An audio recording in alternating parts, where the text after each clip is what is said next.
T-minus 20 seconds.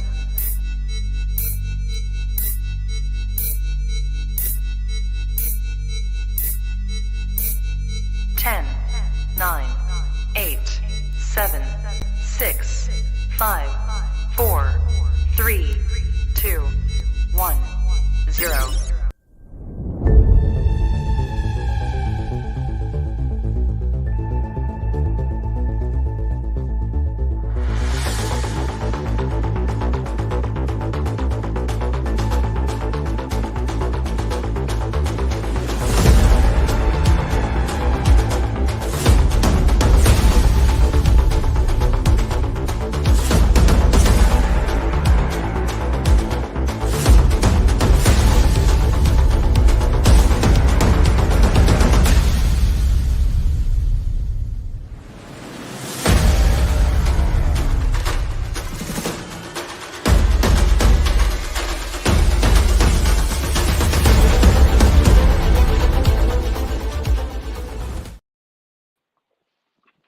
Friends, we meet again. It's been a while. Where should we begin, as Creed would say? But we have an awesome week 8 ahead of us. It's going to be a ton of fun. We have a lot of big matchups that we're going to get to here in a minute. So much to talk about. So let's go ahead. Let's dive right in this week. A lot of teams lost last weekend, a lot of big names, including my Oregon Ducks. But I want to ask you guys, get your opinion on who you think with their loss had the biggest setback in terms of trying to make the playoff, trying to make their conference championship game, or even just trying to make a bowl game. Slade, we'll go to you first. Who do you think whose loss last week set them back the most? When I looked at it, I looked at West Virginia and Louisville. I think Louisville had the better chance to make it to their conference championship this year based on their schedule and where they could possibly find some upsets later in the season. So I went with Louisville. I think that them losing to Pittsburgh in Pittsburgh, not even really close, was really surprising to me. Yeah. Nick, what about you? Yeah, so I took more of the college football playoff route. I picked USC. So losing to a 2-loss Notre Dame team and dropping 8 spots to 18th in the AP poll is bad enough for a team. And now you factor in the fact that they have to play 2 current top 10 teams back to back, with the latter of those games being a trip to Eugene in the penultimate week of their season. And the odds are definitely against them. It's tough for me to imagine a path for them back to the college football playoffs. They have the schedule to do it, but with a tough schedule means winning tough games consistently. And I just don't see that happening. Yeah. That was a big word for Elmo there with penultimate. That was, yeah, man. Had to throw a little pizzazz in today. You did. So I'm going to talk about a couple of different teams. Slade already mentioned Louisville. That's why I had picked for the playoff. I really felt like he said they had the easier ACC schedule out of Florida State and UNC. And you can't. It's one thing to go on the road and lose a close game. But Pitt is a horrible football team. There's no reason they should have lost that by 14 plus points like they did. They just look sloppy the entire time. So I think even if they're able to come back and be a 1-loss ACC champion, when you stack their resume up against everybody else who might have 1 loss, might be even a non-conference champion, I think that loss at Pitt is enough to pull them out of the playoffs in that discussion. In terms of conference championship chasing, I looked at Washington State. We all 3 of us were very high on them, especially after they beat Oregon State at home. This is an offense that looked very good. The last 2 weeks, this offense has looked horrible. They only put up 6 points last week, less than 250 yards. Arizona's a good football team, but I didn't think they were that good. And now all of a sudden you're looking at that. They have 2 conference losses, one of them at home, the other one on the road at UCLA. But this has all of a sudden become a team. And again, they have a very difficult schedule upcoming. They still have to play Washington down the road here. They have Oregon today. It's going to be tough sledding for them to still have any kind of chance at the Pac-12 title. And then in terms of making a bowl game, I looked at 2 Conference USA teams. Louisiana Tech, who did pick up a win this on Tuesday night, but with their loss last week, they're sitting at 3-5 right now. I really don't see 3 of their 4 upcoming games left that they can win. And so a team that had a lot of expectations around them looks like they're going to miss out on a bowl game. And the other one is Florida International. We talked about how well they started. They looked very good at the beginning of the year. And again, now they're sitting here at 3-5. They have a rough road ahead of them. It doesn't look like they can make a bowl game either. So those were the 2 teams I looked at in terms of missing out on a bowl game. On the flip side of this, we had a lot of teams that kept their unbeaten streak going last week. So I just want to ask you guys, who do you think is the best undefeated team and the worst undefeated team? Nick, we'll go to you first on this one. Yeah, so I've talked about this with multiple people. I might have even said it on the show already. I haven't seen anything yet out of one single team that makes me say, yeah, I like them for winning the Natty, or at least making the Natty game. I think there's a lot of teams that have a lot to prove yet. When it comes to the college football playoff selection at the end of the year and whatnot. And obviously, big matchup today. A couple big matchups. There could be teams that put themselves farther ahead. But as of right now, I haven't seen anything that makes me say, yeah, this is the best undefeated team left. And then the worst, again, these undefeated teams, there's a lot of competitive teams within that. But for worst, I went with Air Force. I pretty much thought of how each undefeated team would stack up in a head-to-head match against each other. And I could see Air Force losing every single one of those games. Now, there's a lot of those games I could see Air Force winning too. But it just, when putting them head to head, I felt like Air Force had less of a chance of being undefeated, going against all those other teams. So I went with Air Force. Slade, what about you? Yeah, I think that you can't take Georgia out of being the best undefeated team until they lose. They have quite the schedule coming up. I mean, they play Tennessee, Missouri, Ole Miss, Florida, Georgia Tech, the in-state battle. Their Florida matchup, I mean, they both beat Vanderbilt and who was the other team? Vanderbilt and Kentucky, or South Carolina, sorry, by basically the same scores. Florida and Georgia both beating those two teams. I think that they could be tested in that game. If they're not tested, I think that they coast the rest of the season. I think if they win by 3-4 scores against Florida, I think that it's just smooth sailing the rest of the season for them.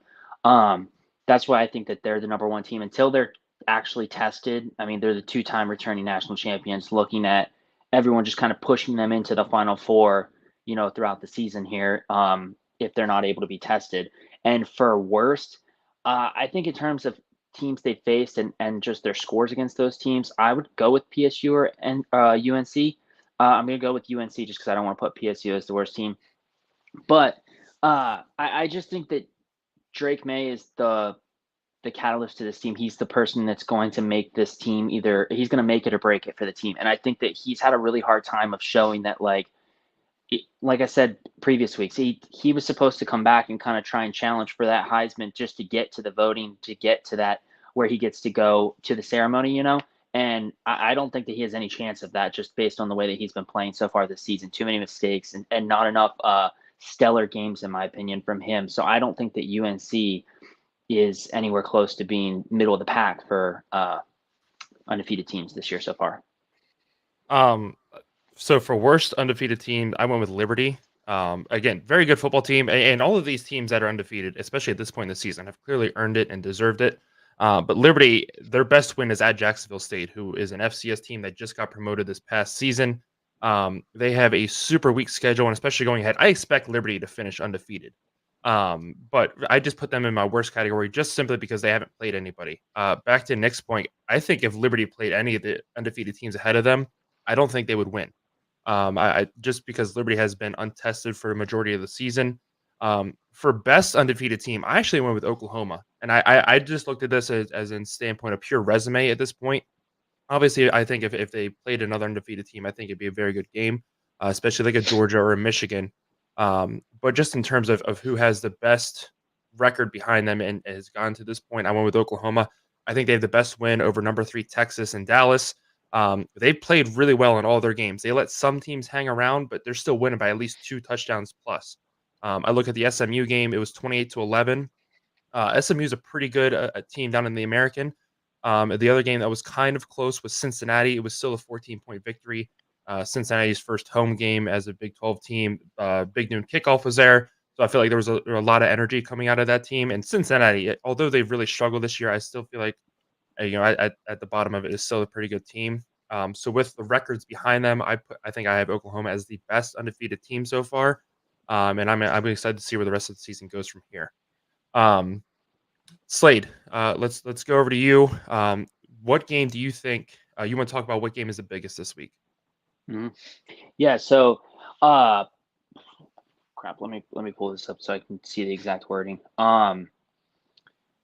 So basically, there's a couple of big games that can affect the entire season for these teams this weekend. One being Ohio State, Penn State. I think that if Ohio State loses the game, it doesn't necessarily ruin their season. Whereas if Penn State loses the game, I think that they're done for the season. I think that just it's going off of how recent seasons have gone. If they lose to Ohio State, they either play Michigan very close or they lose. And if you lose to Ohio State, you have to win big against Michigan, maybe 2 scores, just to have that kind of bring in the talk of it being a 3-way tie for that leader thing. Because if you go in and you possibly win by 1 point or 3 points against Michigan and you get upset by, or not upset, but you lose to Ohio State by, I don't know, 1 or 2 scores today, I don't think that they're in the same conversation there then. So I was wondering, between them, you have Tennessee at Bama today. If Bama loses, they're done for the season in terms of conference championship play. And then Duke FSU. I mean, this is a huge game that if Riley Leonard is able to play and play good, Duke really could be in this a lot more than what the 14.5 point spread that they're putting on this game right now is. And Florida State doesn't play very good in the first half for a lot of their games. They do this where they play like 2 really good games and then they play 1 crappy game where they are super close and then they kind of pull away in the fourth quarter to make it seem like the game was never close if you're just looking at the box score. So I was just wondering, of those 3 games, you could even pull in your own game. What game do you think has the most ramifications for this season for this weekend? Nick, I'll let you go first on this one. I was going to let you go first. You never get to go first because you're always the one talking. So obviously implications with the Penn State Ohio State game. They have both teams are going to play Michigan. So while I think today that would be the biggest game, but as far as what's left in the season, I think I'd have to go with the Florida State game. I mean, this is, like you said, they have games where they play bad, and this is a game that on paper Florida State should win. I think if Riley Leonard doesn't play, obviously that helps their chances a lot. But the Duke defense is good and real good. And Florida State really is going to have to come out and show this. I think that even if Florida State comes out and wins, if this game is close, I think they still could end up dropping in the rankings, especially depending on how the Ohio State game goes and other teams that are playing up, around them.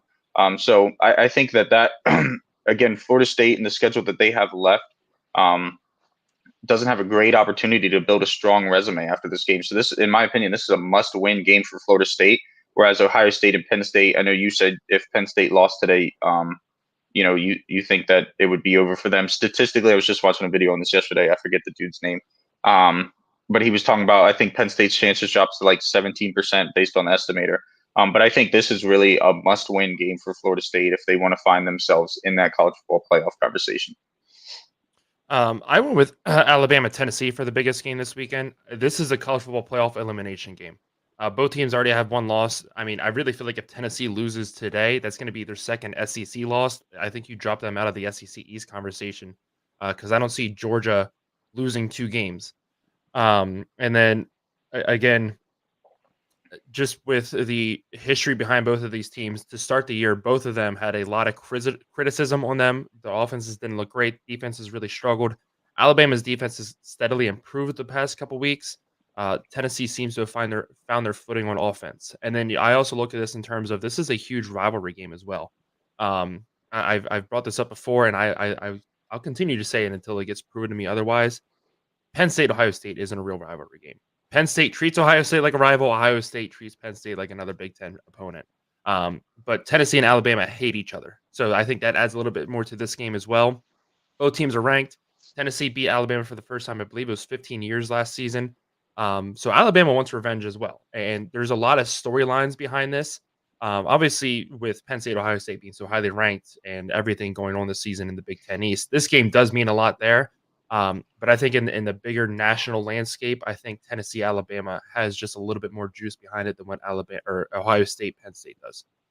Do you feel like, and I don't want to like completely go into Nick's topic yet, but do you think that the Penn State Ohio State game could mean more, not looking at it today, but in a few weeks? Do you think that the end winner of the game today could mean a whole lot more in a couple of weeks if we see Jim Harbaugh get suspended for 3 games, and one of them's against Ohio State. Mhm. I mean, in terms of that, yeah, absolutely. But at the end of the day, the NCAA is really slow with these things. I feel like it'll take probably past that. I mean, we'll probably be ready for bowl season by the time the NCAA makes their decision, or they might even wait till next year and just, a worst case, probably vacate wins for Michigan. Um, Do you but think that they would? Do you think that they would move slow enough to possibly let Michigan into the playoffs if they would win out, and then be looking into a cheating scandal after the season when this team, with it only being a 14 playoff, if Michigan got in and then this all comes out that they're actually going to do some sort of punishment, how much backlash do you think comes from that then? If a team got in over a couple of other teams that definitely could have got in and done more, you know? yeah. I mean, we can just go ahead and start and lead into this, Yeah. and Nick wanted to talk about the Michigan investigation anyway.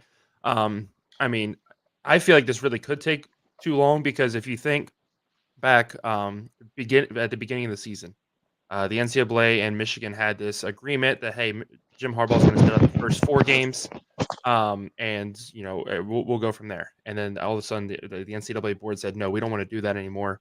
And we've been waiting ever since then for them to do something. Michigan stepped up and suspended Harbaugh on his own for 3 games. And that was a case that was pretty much already decided. They just needed to finalize the punishment. Where this is a case that needs to be fully investigated, and do all this other stuff to it. So I do see this taking long. Hey, maybe they solve it this week. Who knows? But I do see this absolutely taking longer, just because of how slow the NCAA is with things. Yeah. Yeah, so basically, now that we've led into that, my question to you guys is, does the NCAA hate Michigan or hate Jim Harbaugh, or do you think that there's actually something going on there? I'll start this off. I do personally think that there's a little bit of both. What they say, where there's smoke, there's fire. Um, you know, there's already the previous thing that Harbaugh basically got self-suspended for at the beginning of the season, which I believe was recruiting, if I remember correctly. I was He looking bought a up so much. cheeseburger for someone. Yeah, I was gonna say I was looking up so much about this that I don't even remember what that's about anymore. But yeah, and again, he already faced that suspension that was inflicted basically by himself or Michigan itself. So I do think that I could chalk it up to a good mix of both. Yeah, he probably bought somebody a cheeseburger at some point. Obviously I don't know what actual meal he bought, but it sounds funny when Slade says that he bought somebody a cheeseburger.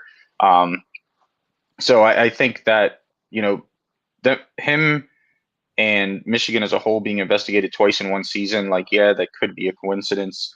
There could also be some going on. From what I hear right now, there's not a whole lot of evidence against this current investigation. We talked about it outside of the podcast. I don't know. I haven't listened to y'all's Thursday podcast yet, so I don't know if y'all talked about it then or not. But people go and scout these teams. Like, I don't understand what exactly the problem is. I mean, yeah, if you're going there and you're writing down what signs they're making and what plays are in, and you can find, exactly what play they're going to run, yeah, that gives you an advantage. But that's also like you could do that by watching film. So I don't, again, I don't quite know what the problem is here. But I'm just curious about what your guys' opinions are on this. So for the in-person scouting thing, I get that it's against the rules. I think it's a stupid rule.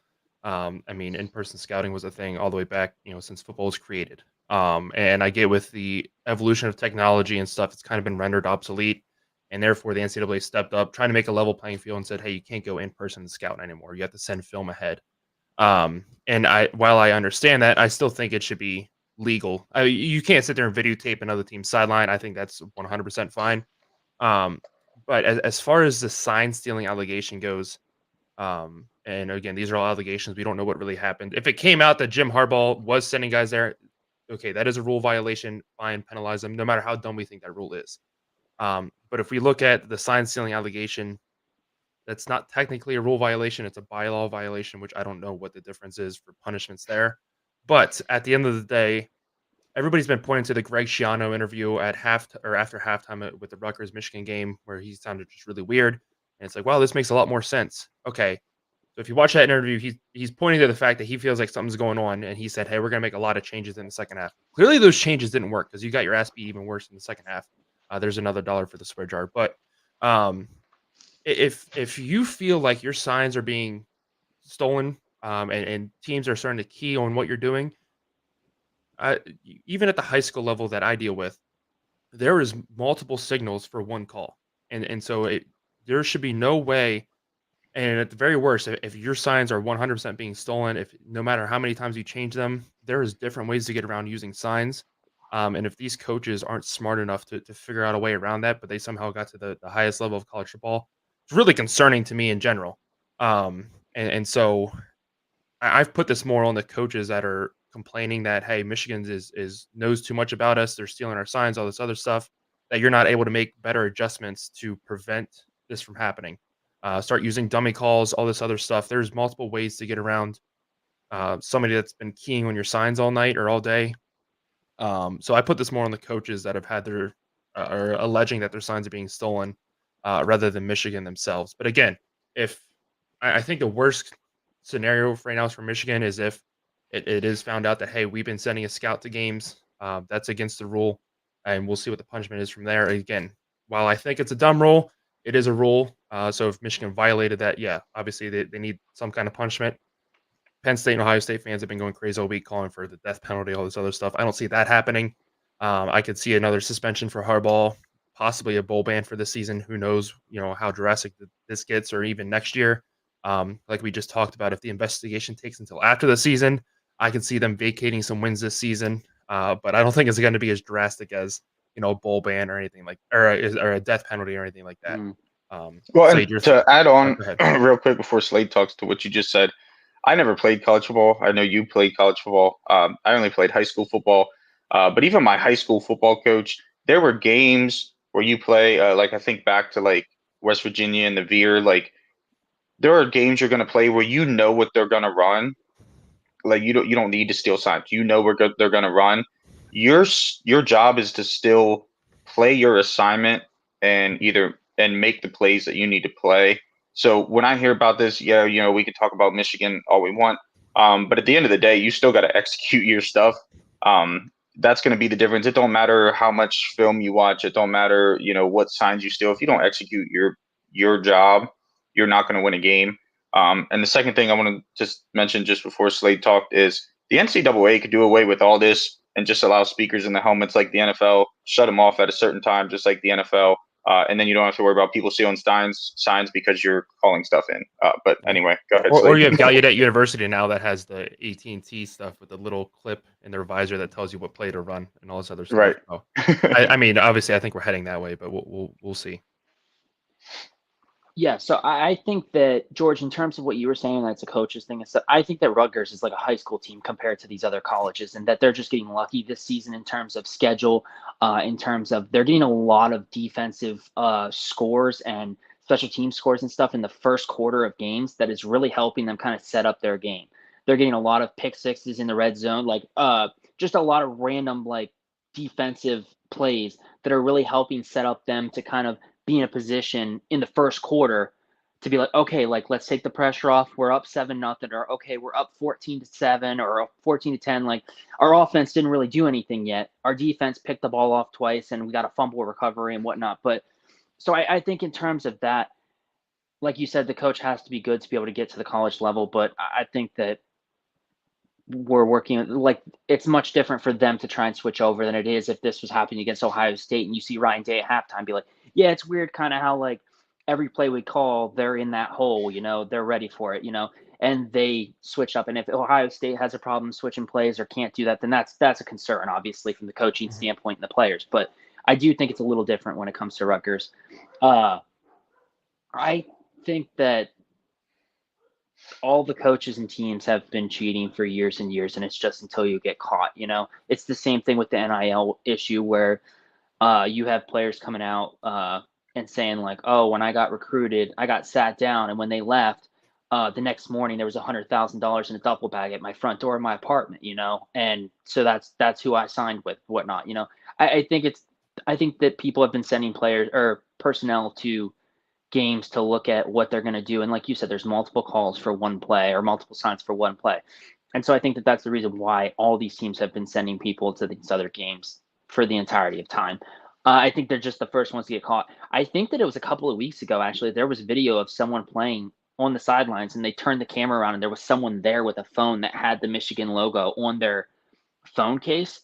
So like if that's something that's like an actual thing, I mean, they're definitely going to get in trouble for if like that is a part of this same thing. And they've got people on the sidelines of games, like being able to zoom in on the goddamn play, like on the play sheet and stuff like that. That's going to a little different. But yeah, I don't think that there's going to be anything too serious. I could see Michigan imposing themselves their own penalty again, but I don't think that they're going to do that right now because they play Michigan State and then they play, I think Penn State, Maryland, and Ohio State to end their season. So, I mean, they're not going to self-impose Jim Harbaugh sitting out for those games and definitely not for the game after that when they play 11-1 Iowa. And, like, it's just I think that they should be in because they went against a rule? Yes, but I don't think that it's going to happen this season. I think that it's going to upset a lot of people if Michigan does make the playoffs and then next year they're like, okay, Jim Harbaugh has to sit out the first 4 games for sign stealing or something like that. People are going to be very upset about that. Yeah.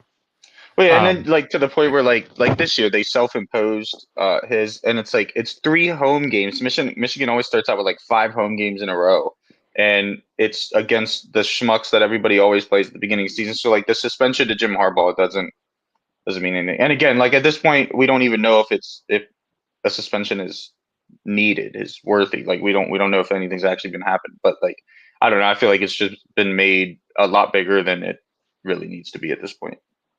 Yeah. Nick, do you have any trivia for us today? I do. So the big topic this week, obviously, especially in this podcast, is the Penn State versus Ohio State matchup. Hold on, I'm looking at the wrong notes here. There we go. So you guys can figure out how long you want to take to figure this out. I was thinking like a minute, but I didn't know if that was going to be long enough or not. I feel like it should be. But anyway, Penn State has only beaten Ohio State 5 times since the dawn of the 21st century, separately. So write them down, whatever. Name those 5 years. Let me get my. Do you think a minute is good enough for this? Yeah. All right. Ready? Mm-hmm. Go.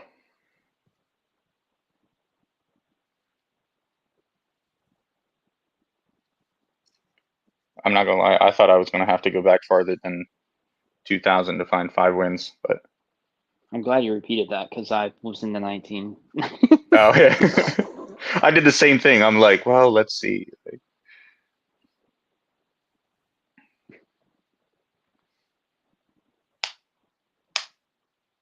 All right, 30 seconds left.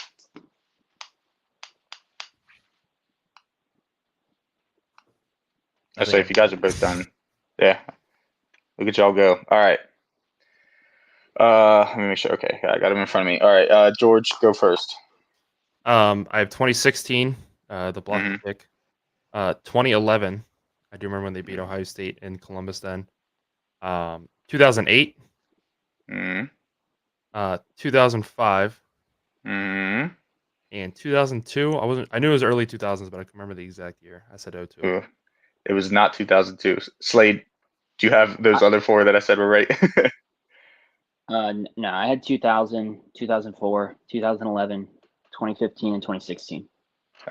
Yeah, so George had 2016, 2011, 2008, 2005, and then the last one was 2001.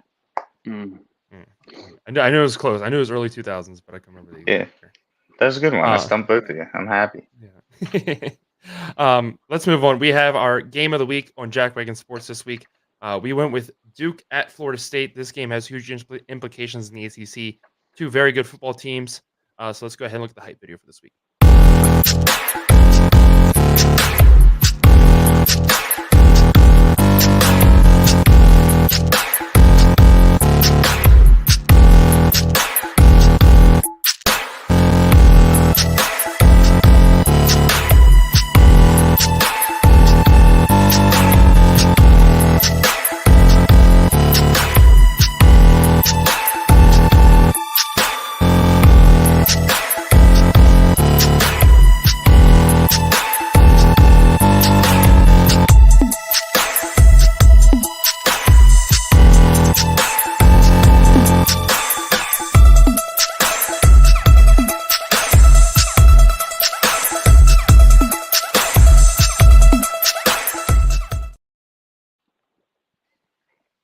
mentioned a huge battle in the ACC. Duke and Florida State all time. Duke has never beaten Florida State. They are technically 19-0. There is 2 vacated wins in there though, so albeit they're 21-0 against Duke all time. The closest game between these two was in 2017. Florida State won 17-10. So I'm going to get your guys' keys to the game. Slade, I'll let you go first. What is your key to the game for this matchup today? Yeah, so for Duke, I think it's their defense. I think that whether Riley Leonard plays or not, their defense has to be on it today. I think that they can't have any mistakes. I think that if the ball touches the defender's hand, they have to intercept it. They have whatever it is. They can't have drop passes as a defender. From the offensive side, I think that this comes down to Coleman, the wide receiver, being able to get some quick passes or quick receptions, kind of open up the field, make it seem as if they're going to be afraid of that pass offense so that they can get Benson, their other key player, the running back, to be able to get some big yard runs in there. I think same thing. If Benson's able to kind of run the ball up the middle and pretty easily do that, that opens up a lot of pass game for Coleman then to be able to, do some quick passes, quick like 40-yard, 50-yard fly route passes, So I think that Duke defense and then the 2 key players on Florida State's offense to be whichever side puts up their best games, I think is who gets it done today. I think Riley Leonard playing is what helps them get within the 14-point spread. I think if Riley Leonard doesn't play, I don't think that this game's close. I think the 14.5-point spread is a nice thing that they're doing for Duke if Riley Leonard doesn't play. Nick, your keys. Yeah, so I think Slade nailed it. It's really going to come down to the Duke defense versus the Florida State offense. Duke's defense is elite, and Florida State's offense has shown signs of struggling this season. If they get out to a slow start and this game's close in the fourth quarter, I've said it time and time again, if you let teams hang around in the fourth quarter that shouldn't be hanging around in the fourth quarter, more likely than not, you're not going to like the results. So yeah, I think Slade nailed it. Yeah, I mean, I agree. Duke's defense is the key to this. The one thing I'm going to contradict to what Slade said, though, is I think even if Riley Leonard doesn't play, I think Duke finds a way to hang around in this game. We've seen how good this Duke defense is. They have a very bend but don't break style. They will let teams drive down the field, but as soon as they get inside the red zone, they will hold them to a field goal or even force a turnover. You think back to that Notre Dame game, Duke's offense really couldn't get it going all night. And then all of a sudden, if you look up and they're leading 14-13 late, Notre Dame gets a huge touchdown at the end of the fourth quarter there. You think back to last week, they had that backup quarterback in. Nothing exciting, only 24 points against NC State, but their defense holds them to 3.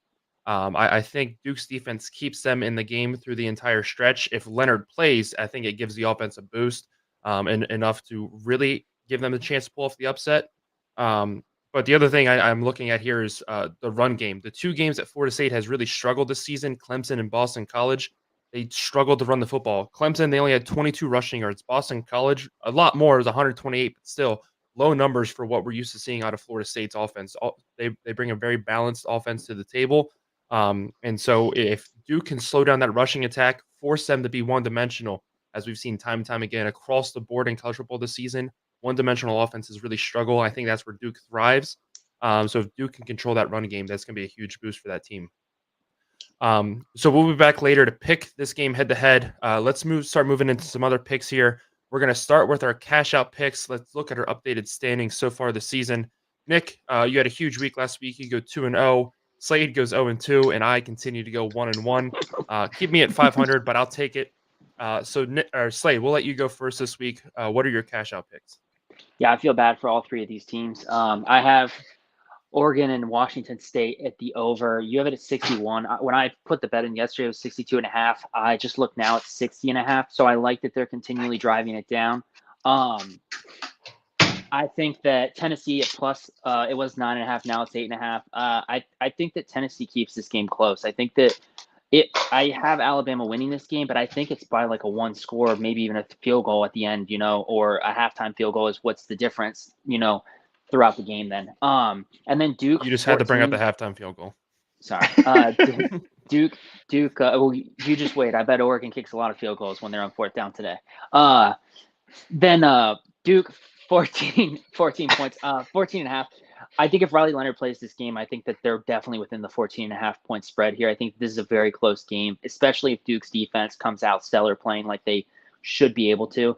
Florida State has been pretty lights out at home this season. Their tough games have been on the road. So I think that if Riley Leonard doesn't play, don't even bet this Duke game. But if Riley Leonard plays, I think that it could be closer. I think it could be around that 7 to 10 point spread. So that's why I went with those. All right. For my picks this week, I went with Eastern Michigan. They're plus 12 right now at Northern Illinois.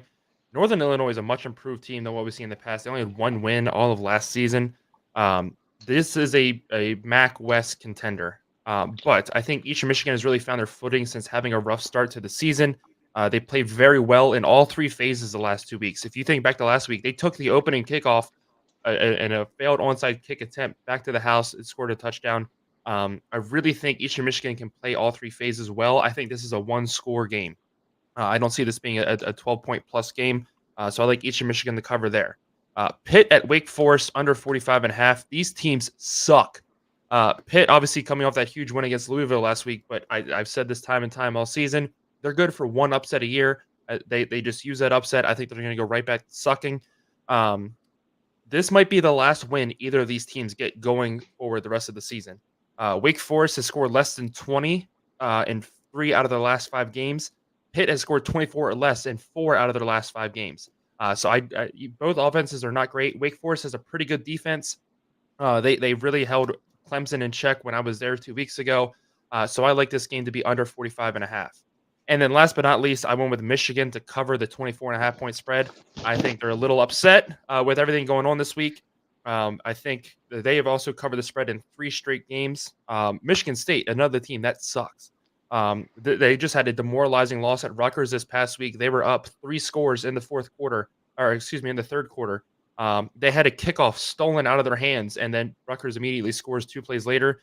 And then also, if when the Michigan allegations came out, Michigan State threatened to not play the game this weekend. They wanted this game they wanted to boycott this game to penalize Michigan. So again, I think if you're going to be too scared to play your rival, no matter how good or bad you are, normally I like to say rivalry games are close. I think Michigan throttles them on the road again tonight. So give me Michigan to cover the 24.5. Nick, let's get your picks this week. Yes, sir. So up first, I got the Sooners minus 17.5. This is an Oklahoma team. George, you talked about it a little earlier. They're playing at a very high level right now. And after winning the Red River rivalry, no wonder you struggle saying that, on the road last week, I expect them to keep their foot on the pedal and take care of business against a pretty down UCF team. Up next, I got Stanford plus 17. And UCLA finds themselves sitting just on the very edge of the top 25. And they have to travel to Stanford, and George of all people knows playing at Stanford. Even if they suck, they like to hang around. They like to make it interesting. They like to play spoiler, even if they don't come away with the win. So I'm betting on them to cover that 17 points.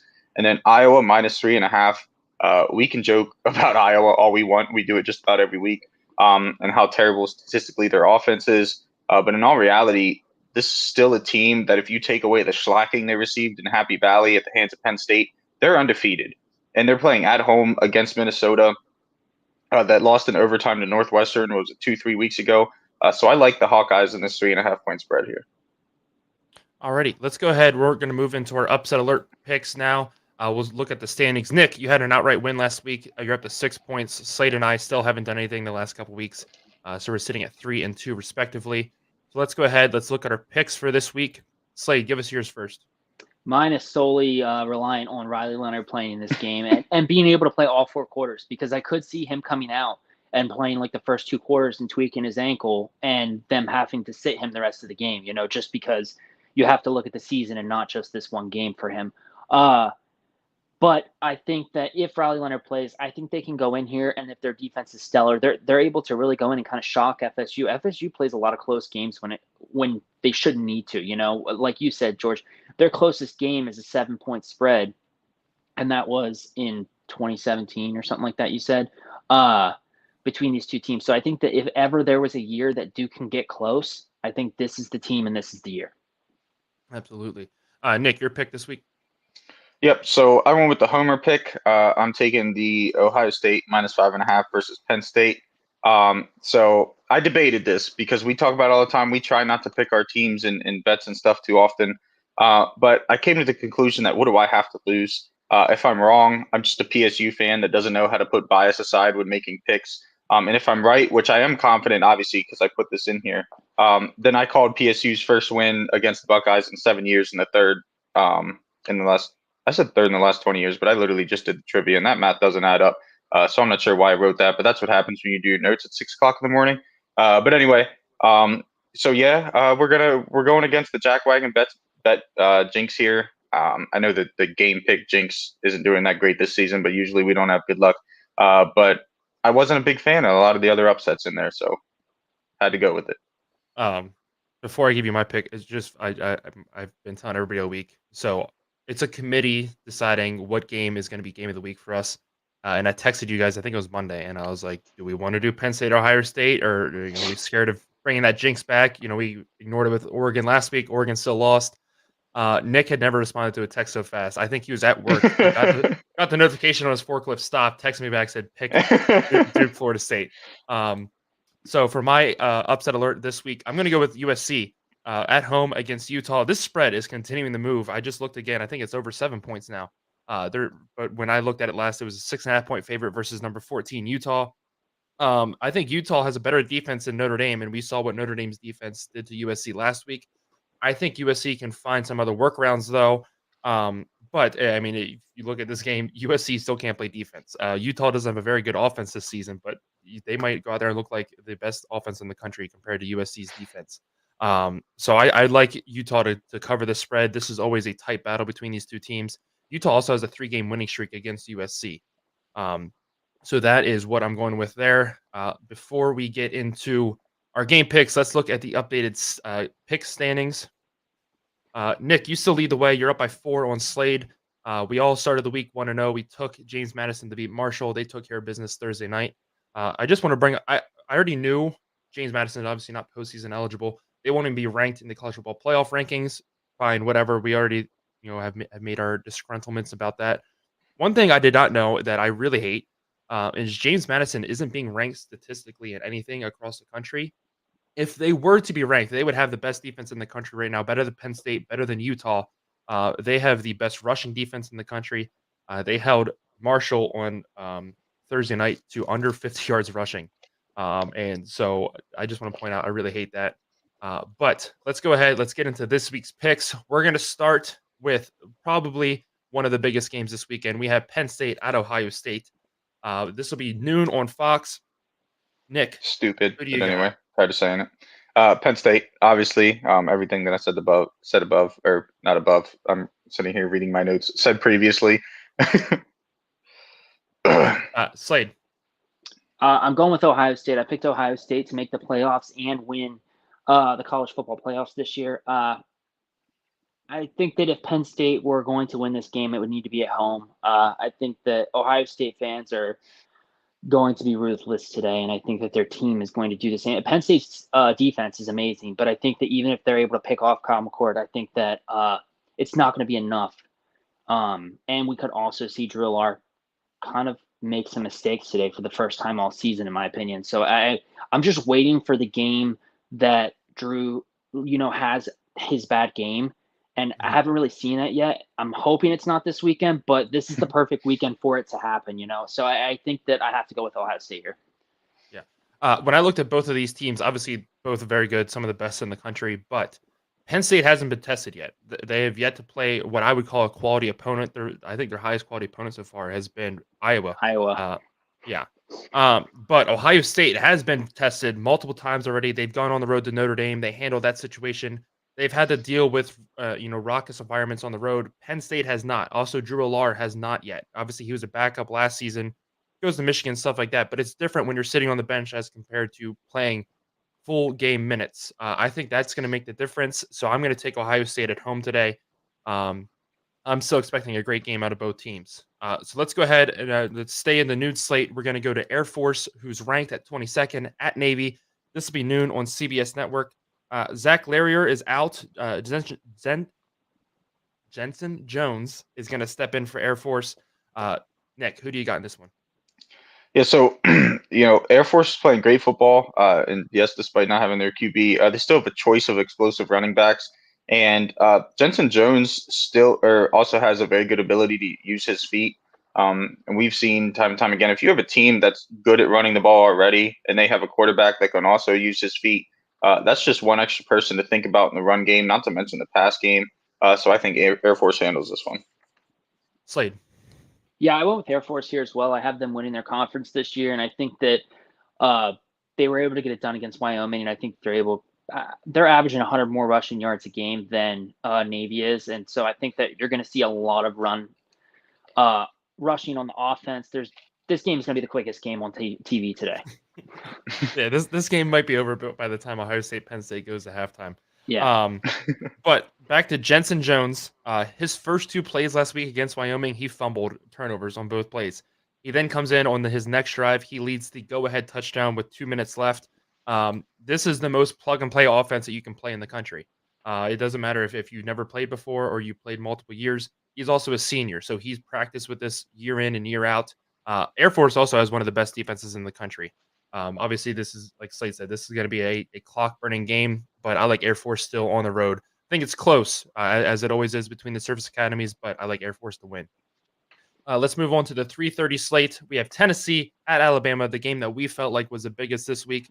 This will be 3:30 on CBS. Nick, who do you got?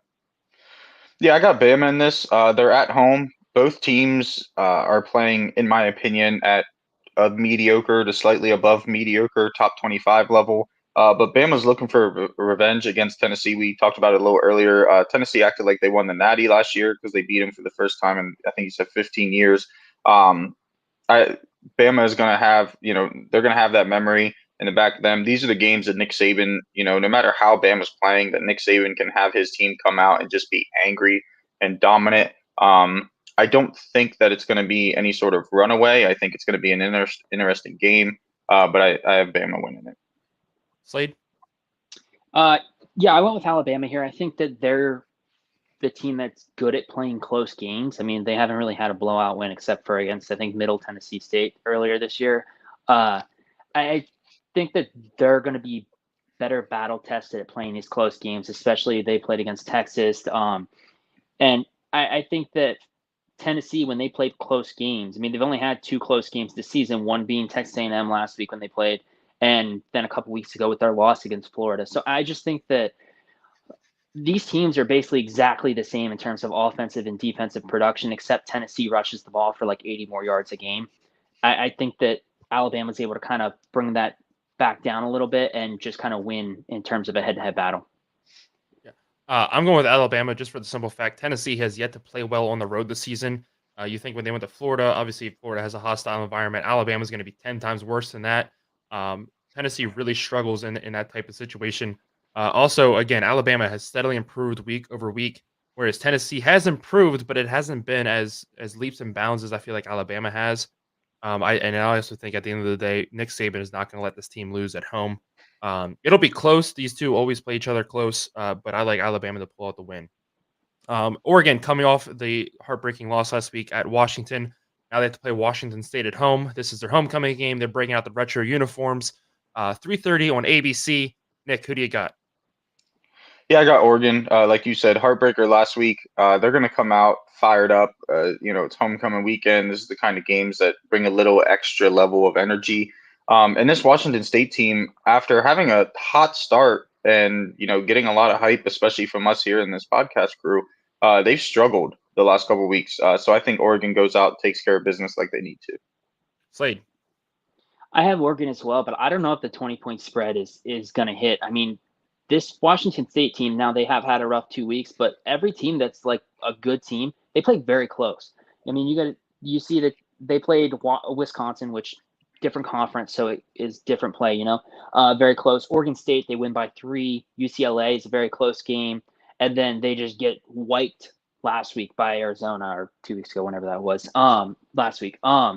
So I don't know if last week was a fluke or if this is what we're looking at and they're just going to trend down the rest of the season. I think this could go either way. I think Oregon wins the game, but the spread-wise, I don't know which way it's going to go. Yeah, I was actually going to make the same exact point. I'm going with Oregon, but the last 4 games have been decided by an average of 8 points. The largest margin of victory was 14 in the last 4 games. I think Washington State does have a bounce back. I think they keep this game close. They always like to give Oregon at a difficult time, whether it's home or away. I still like the Ducks to win. I think they're going to be a lot more motivated coming off that loss last week. But I think Washington State does find ways to keep this game close. All right, let's go over to the Big Ten. Mr. Tony Steinhauer's Nebraska Cornhuskers are going to host Northwestern today. This will be 3:30 on the Big Ten Network. Nick, who do you got?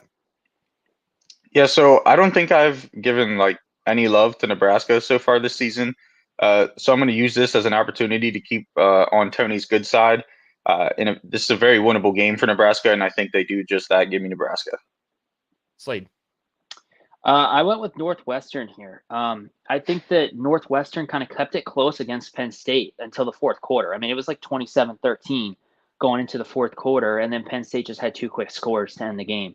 I also think that if you're kind of, as Penn State fans, if you're trying to say that Penn State and Michigan are close in terms of teams, Northwestern only lost or they scored 2 touchdowns against Penn State, who, like we had talked about, has one of the best defenses in the nation. Nebraska barely scored 1 touchdown against Michigan, 45-7 route. So I think that Nebraska goes and upsets Nebraska today, or Northwestern upsets Nebraska today. Sorry. So for my pick, Northwestern really likes to air out the ball. Nebraska has obviously had their struggles on the passing defense side. Now Nebraska's rush offense is going to carve up Northwestern's rushing defense. Northwestern is one of the worst rush defenses in the country, so I think that makes a difference. And then also looking at these two teams, I think the loser is going to be, while they won't statistically be eliminated, I think they're out of the bowl race, but the winner is definitely going to get a leg up. Both of these teams have 2 winnable games farther down the road, so I think this game has huge implications for both teams in terms of trying to make a bowl game. So this is going to be a very fun game to watch, 3:30 on the Big Ten Network. Let's go to the MAC. Toledo at Miami of Ohio. Huge game over in the MAC. Both are at the top of their table in the East and West Division of the MAC. This will be 4 o'clock on ESPNU. Nick, who are you taking in this one? Yeah, so we all know that we love some action here, especially you, George. And I think that this game should definitely deliver. I'm going to be honest; it was a close pick for me. I kind of went a little back and forth. I think these teams can play each other very well, but I ended up giving it to Toledo because I don't know if y'all realize this. I actually realized this a couple weeks ago, but haven't had an opportunity to talk about it. But Brett Gabbert, the QB for Miami, Ohio, younger brother of Blaine Gabbert. We all know who Blaine Gabbert is. And I'm not a big fan of Blaine Gabbert on the field, so that's what ended up giving me the edge to Toledo. Slade. Yeah, I went with Toledo here. I just think that they have a better offense in terms of being able to run the ball and pass the ball. I think that Miami, Ohio is going to be more of a pass offense today. And so I think that 2-dimension versus 1-dimension is going to be the difference here for Toledo today. Yeah. I think this is going to be a close game. We could absolutely see a rematch in the MAC title game, but I don't think Toledo they find ways to win close games. We've seen them in tight battles the past couple weeks. Their head coach is being talked about for a Power 5 position for reasons like this. They like to find ways to win those close games. I think that gives them a slight edge over Miami of Ohio. But again, I think we can absolutely see a rematch in a month down in Detroit. Let's go to the Big 12. Oklahoma State is on a little bit of a hot streak. West Virginia, heartbreaking loss last week to Houston on the road. 3:30 p.m. on ESPN. Nick, who do you got in this one? Yeah, so I ended up going with Oklahoma State here. This ended up being my coin flip game of the week. I think it should be a fun one. Coin flip said Oklahoma State. And while I'm talking about this, because I just thought about it, while I was filling out my notes, Slade went through and had filled out about half of these game picks and left like half of them blank. So I'm pretty sure that he left them blank to see who I picked so he could see if he wanted to pick the other team or not. No, the Slade. other ones are ones I picked without research. These ones I looked into. Okay. Well, Slade, are you going to go opposite of Nick here? Yeah, I'm going with West Virginia. I think last year you guys rode Oklahoma. Was it last year or the year before? You guys were on Oklahoma State all over them, and like you're riding it till the wheels fall off. The wheels fell off immediately, basically, as soon as you guys were on that ride. Yeah. So Well, I mean, we're big men. We hop on that wagon, and them wheels can't handle it. Well, as long as at the end of the season you get on the Sooner wagon, I'll be happy. But yeah, so I think West Virginia lost a toss-up game last week, and if that isn't the case and they score and then Houston goes and scores to end the game, basically, we're looking at a 5-1 team who their only loss is to Penn State, a very tough team. So I think that West Virginia is the better team here. I think they're playing at home, which makes this even better. So I went with West Virginia here. I'm going to go with Oklahoma State. I think Oklahoma State has a lot of momentum behind them. They have 2 huge back-to-back victories over Kansas State and Kansas. This was a team, and I brought it up on Thursday when Slade and I talked about Oklahoma State. We thought that the wheels had fallen off this wagon at the beginning of the season. Maybe this was going to be Mike Gundy's last year. Maybe they were going to miss the bowl game, and all of a sudden, here they are. They look like one of the best teams in the Big 12 again. Obviously, they have a very difficult road ahead of them, but and you also look at West Virginia. Losing a game in that fashion, it does something to you mentally. I brought this up about Colorado, and I brought it up about UCF when they blew leads. This is a little bit different situation. It's obviously going to help that they're going home this week. They're going to have a huge crowd behind them, but it still sucks to lose games like that. And I just think the momentum behind Oklahoma State carries them in this win. Let's go to the Big Ten. It's a rivalry game, so we had to throw it on here. But Nick, who do you got in Michigan at Michigan State, 7:30 on NBC? Yeah, I got Michigan. Despite Michigan and Harbaugh's struggles against Michigan State in a couple recent years and everything else going on, I think that you could take Harbaugh and oh my God, I'm totally blanking on the starting QB's name right now. Yeah, thank you. And I think you could take both of them away, and Michigan still wins this game. So I had to go Michigan. Slade. I went with Michigan as well. I was kind of upset that when I got on to make my picks that George had already picked the spread for this as one of his game picks. So I think that with the tunnel incident previously and then Michigan State saying that they're going to boycott the game, I mean, one to talk, your coach is being investigated for sexual assault claims and whatnot. Your coach got fired. And they're just trying to kind of throw the fire off of their school and push it at Michigan. And I think that Michigan's going to go out, kind of show them that this isn't a close game, even though it's a rivalry. This is nowhere close today. Yeah. Michigan State wants to boycott the game. I think the scoreboard reflects it. Like I said, I think Michigan covers easily. So give me the Wolverines on the road. Next game up is Imagine the Utah. signs if they don't score a point. Oh my God. Now we have Utah at USC, rematch of the Pac-12 title game from last year. This will be 8 o'clock on Fox. When they played in the regular season last year, it was an instant classic with Utah pulling out a 1-point victory with a huge 2-point conversion. Doesn't look like Cam Rising's still going to play. We still don't know how long he's out for. No word on that, but it doesn't look like he's playing today.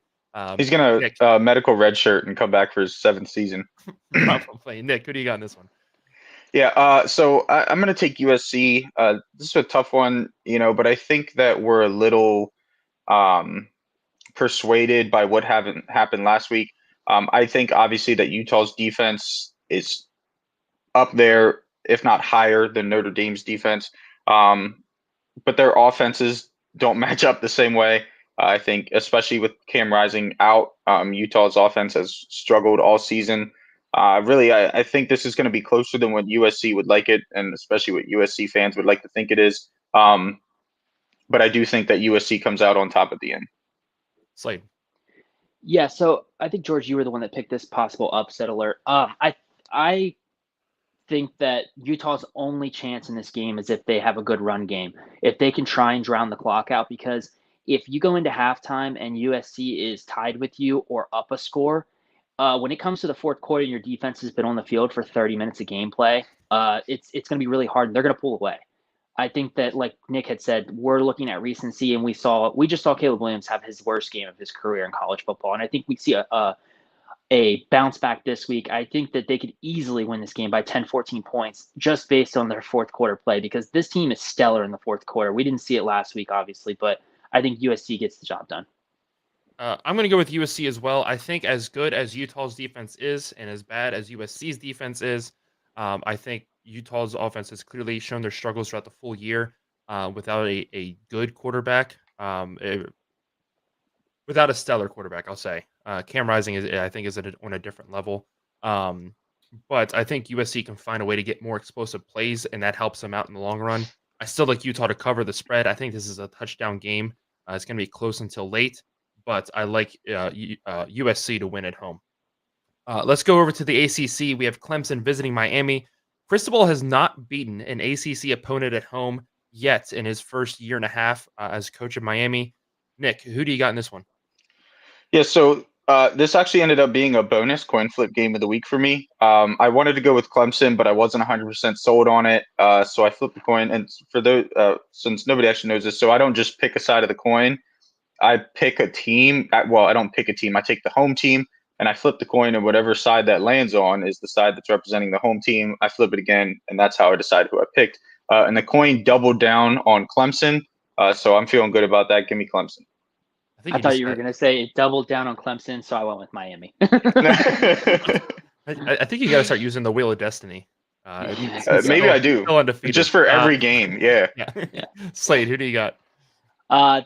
Like Nick had said, it's kind of a toss-up game. I think that Miami finally gets their ACC opponent win at home for Mario Cristobal. I think that Clemson and Miami are both kind of like that right below, in tier 2 teams for this season. I would even put Louisville in that category. I think that both teams are going to lose to Duke, UNC, FSU. And so I think that this is a really good matchup, and I had to go opposite of Nick, so I went with Miami. I'm going to go with Miami here as well. Miami moved the ball very well against UNC last week. They just had 4 costly turnovers. They got the ball inside the 20 multiple times. They even had a slim chance at a comeback there late. Clemson's offense really struggles, and we've seen that all season. I watched it in person, and it was even uglier in person. But I think Miami, coming off of what they've had to deal with the last 2 weeks, losing that game to Georgia Tech in disgusting fashion, then you go on the road to UNC. Honestly, I feel like they played on the same level as UNC, and in some aspects even a little bit better. But you turn the ball over 4 times, it's going to kill you. So I like Miami to go home and get their first win over an ACC opponent at home under Mario. So now it's time for our game of the week, a matchup that we are very, very excited for. We have Duke at Florida State. This will be 7:30 on ABC. Nick, who do you got? Yeah, I'm taking Florida State. Obviously we've mentioned it multiple times. Riley Leonard is a big question mark in this. If he plays, I think this becomes competitive real quick. But even if he does play, he's going to be limited by his ankle. I mean, when we're talking game time decisions, what that tells me is he's not at 100% yet. And if you're not at 100% yet, whether it's coaching decision or whether it's just natural playing, feel pain, whatever, he's going to have some sort of limitation in this game, even if he does play. And I think Duke, like Slade mentioned earlier, their defense needs to be 100%, needs to not make mistakes, need to take advantage of every opportunity Florida State gives them. And Duke's offense needs to be 100% efficient and not make mistakes as well. And I just don't think, again, even if Leonard plays with whatever limitations might come along with that offense isn't going to be at 100%, and that's going to give Florida State enough to come away with the win. Slade. Yeah, I went with FSU here as well. I think that I had the chance to triple down on Duke. I picked them as the upset. I picked them as the spread. I'm not going to triple down on them and lose a game to Nick this week. So I'm going to go with FSU. There's too many questions with Riley Leonard. Even if he does play, will he be 100%? I think that FSU is the safe option in this game. I'm going with Duke. I'm going to ride this train into the ground. I refuse to give up on this team yet. All right, well, Duke's season's over because every time George says that, it's just. But I just love their defensive style. They like to stiffen up inside the 20. They refuse to give up a lot of points. And Florida State will drive the ball, but they might get greedy at times. They might pull an Oregon and go for it on 4th down in situations they probably shouldn't. I think Duke finds a way to hang around in this game late. I think they look at that Notre Dame game earlier in the season where they had that thing won. They just needed a defensive stop, and they let it slip. I think they learned their lessons from that, and I think they pull out a huge upset at Florida State tonight, 7:30. Their first time ever beating Florida State. I like it. So give me the upset tonight for the Duke Blue Devils. And one thing I didn't realize until I was making our graphics for this week was that you picked both Duke and UNC as your cash out picks last week. Not something I never thought I'd see as a UNC basketball fan, but still. That'll do it for Out of the Tunnel this week. As always, we thank you guys so much for checking us out. Now that I'm figuring out how to properly use YouTube after 2 years, we got some new faces joining us, so we appreciate it. We have multiple videos coming out throughout the week. On Monday, we released the college football stock market. Tuesday, the college football weekly awards come out. And then Thursdays, Slade and I do Blitz Boys And then, of course, we do this every Saturday. Next week, we will be doing our Swear Jar Sweat live on Wednesday night, and we'll also just combine that with the Blitz Boys. So you're going to get a 2-for-1 on Wednesday night. So hopefully you guys join us there. But that'll do it for this week. As always, we thank you guys so much for joining us. Have a great rest of your Saturday. Enjoy week 8 of college football, and we will see you in the next video.